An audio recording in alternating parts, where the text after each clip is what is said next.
When I was finally declared okay and no evidence of disease, that's when I just took a nosedive into severe depression.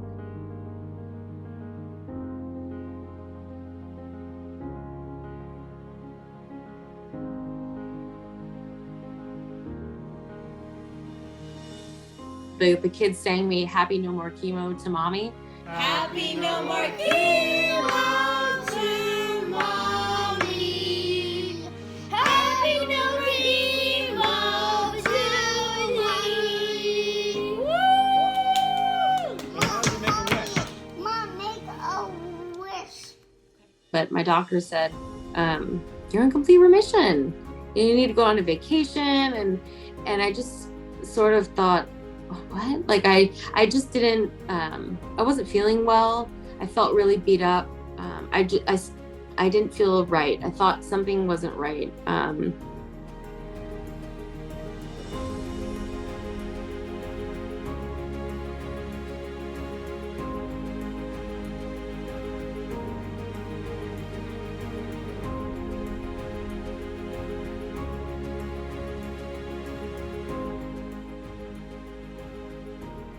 I had my end of treatment PET in October.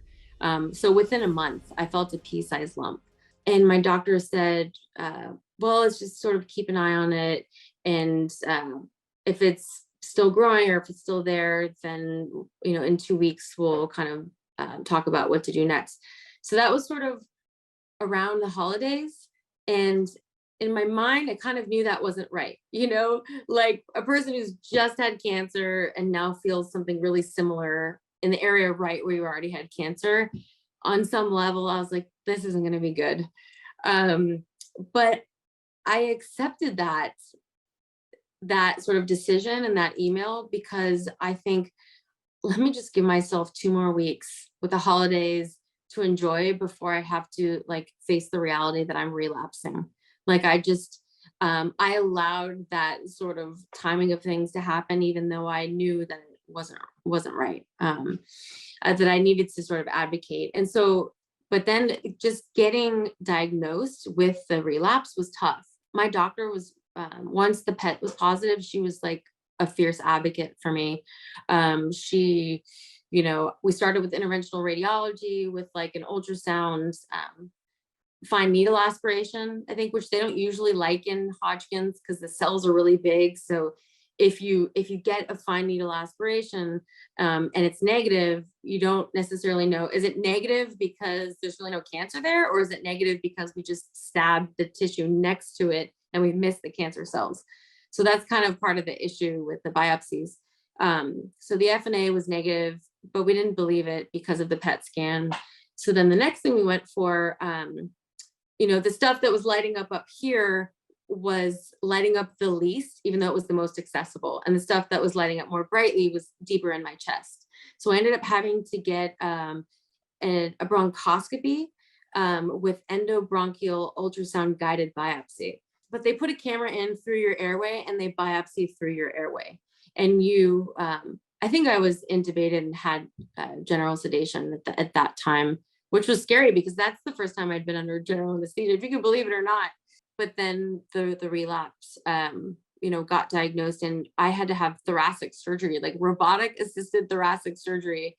And you talk about sort of not knowing if you're going to wake up. I wrote a letter to my family because I never had a surgery this invasive and, just if I don't wake up or if I don't come back. And I remember that being really emotional.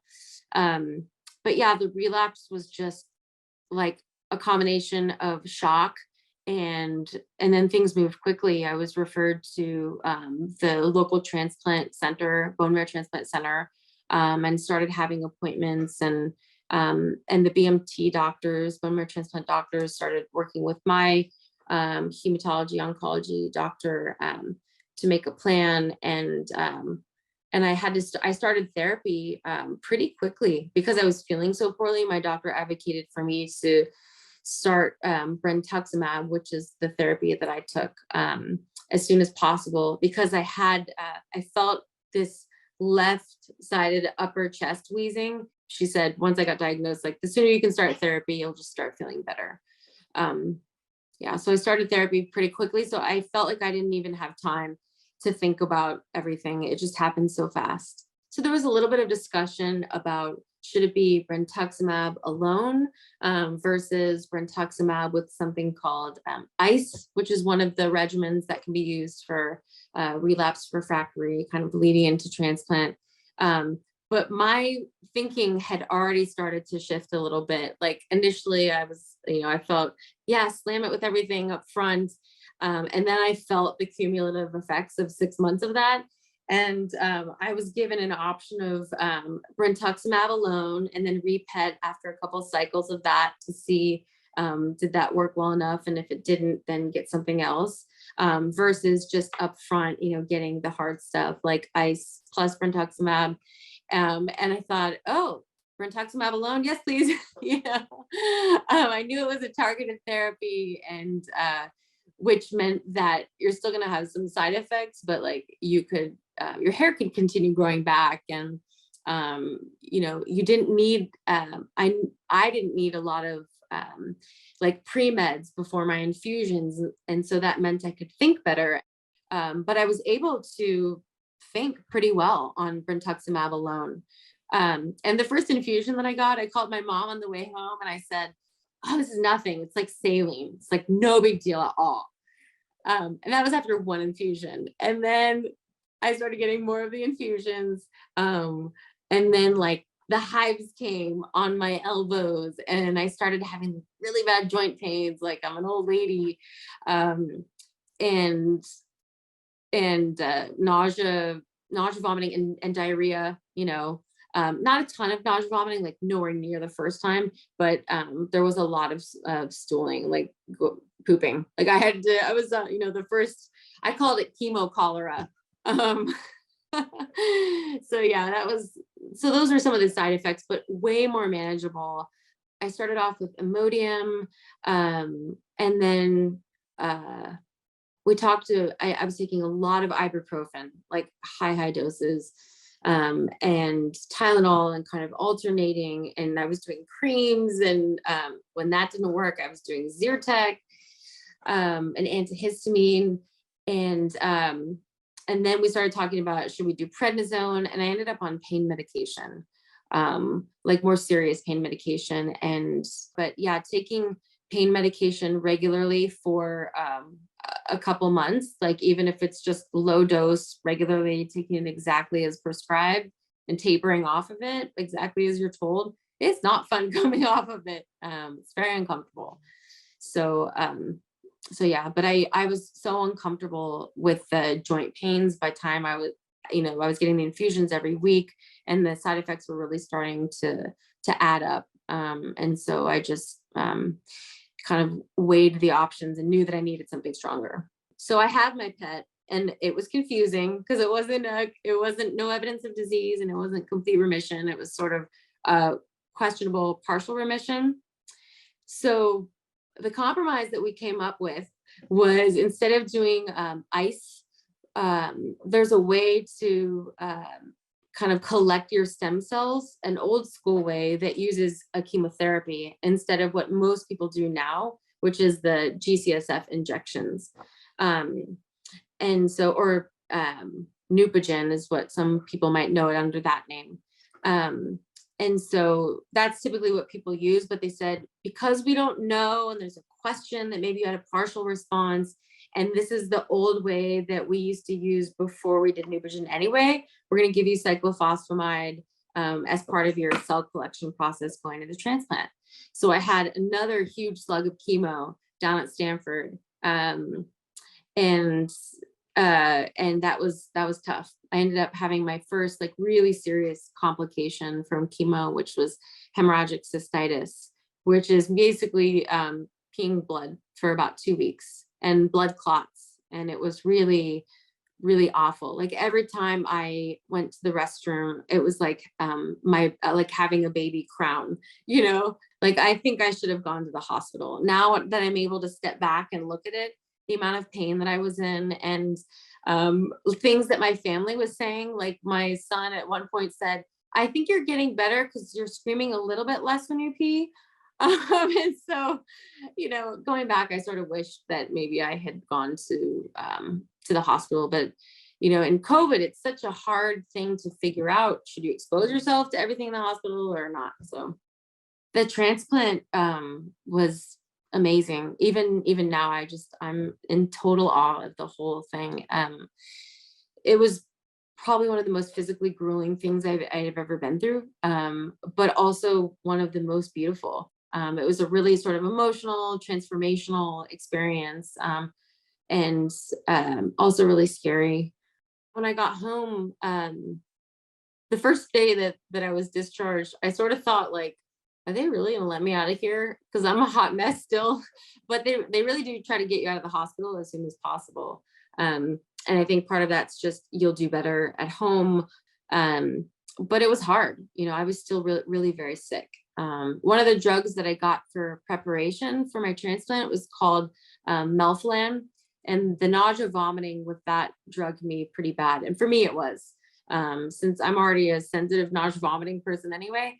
That I was nauseated for quite a while, and so making the trips back and forth from like Sacramento area to Stanford, which is about 100 miles away. I would sometimes like barf out the window, and it was tough making those long car trips. Other people opt to sort of stay in the area, and that probably would have been smarter to do, but I just really emotionally needed to come home and start the healing with my family, because my kids are so young that they weren't allowed on the transplant unit. Socially, emotionally, I needed to go home. And so yeah, I mean, I had a similar once I started feeling better physically, I sort of had a similar emotional crash to after ABVD, and I'm still kind of working my way out of that. I had a lung complication called pneumonitis, that can be sort of a delayed chemical irritation in your lungs after the chemo that I got. And that was difficult to diagnose. I had to get a couple tests, and I felt like my lungs were shutting down.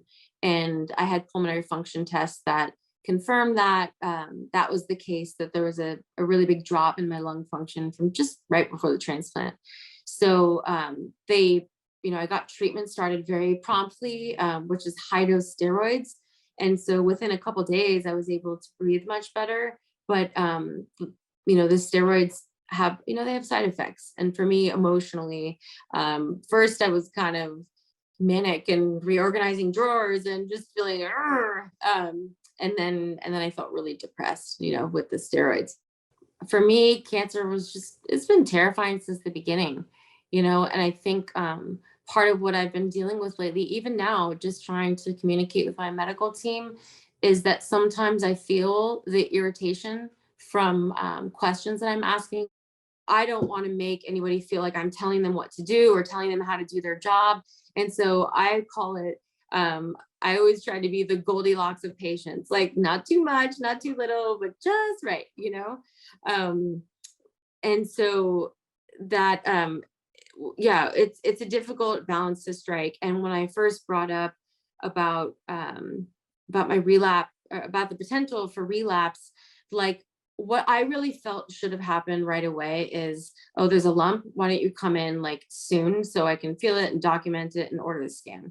And I, maybe a more assertive person would have said that from the get-go, but I didn't. I was still in my phase of what I call trying to be politely ill. Well, there have been times that I have actually just been straight out called anxious or labeled anxious, anxious in person. Being told how I felt, and that happens to people over and over again. It's happened to me a lot of times. It's really painful emotionally. And I think my fear deep inside was, I feel like my doctors don't like me, and I feel like I'm really starting to piss them off. And if they don't like me and I'm one of their most annoying patients, they're going to start avoiding my room, or like the person that's tasked with saving my life, maybe they won't try as hard to think about my case or advocate for me if they don't like me. And I know that sounds crazy, but I mean, I certainly would never practice that way. And in reality, I don't think that my doctors would do that, but that's how I felt in my most vulnerable moments in like the dark of the night when I'm just sort of thinking about things, like the power inequality was something that I always really felt. And I think that maybe non-healthcare professional patients would find that surprising. After my relapse and recovering from my relapse, I've been trying to become more emotionally empowered, which means asking for what I need, um, saying when something makes me uncomfortable, taking care of myself, which means my body, my mind, my needs. I'm still recovering, and recovery is not a linear process. And so I think I would just say to people, wherever you are, it's okay. If you feel awful one day, try not to let it snowball into this is how I'm going to feel forever, because you will feel better. And some days you won't. Some days you need to just respect, okay, this body needs to lay down right now. And this is not the body I had 6 months ago, but after all this treatment, like I'm having hot flashes, like this body has to just lay down. Because I think there's a lot of, there's this vibe that when you get no evidence of disease or you're sort of cured, it's like, okay, be happy, move on now. And for me, I just sort of feel like I am so broken down right now, and how am I going to get better? That's very real. And so I've had to be very aggressive about taking care of myself and to try and push out that feeling that I get from other people. Whoever's out there listening, you're not alone. And, I'd be happy to speak with anyone who might need help. And I just feel really lucky to put it all out there.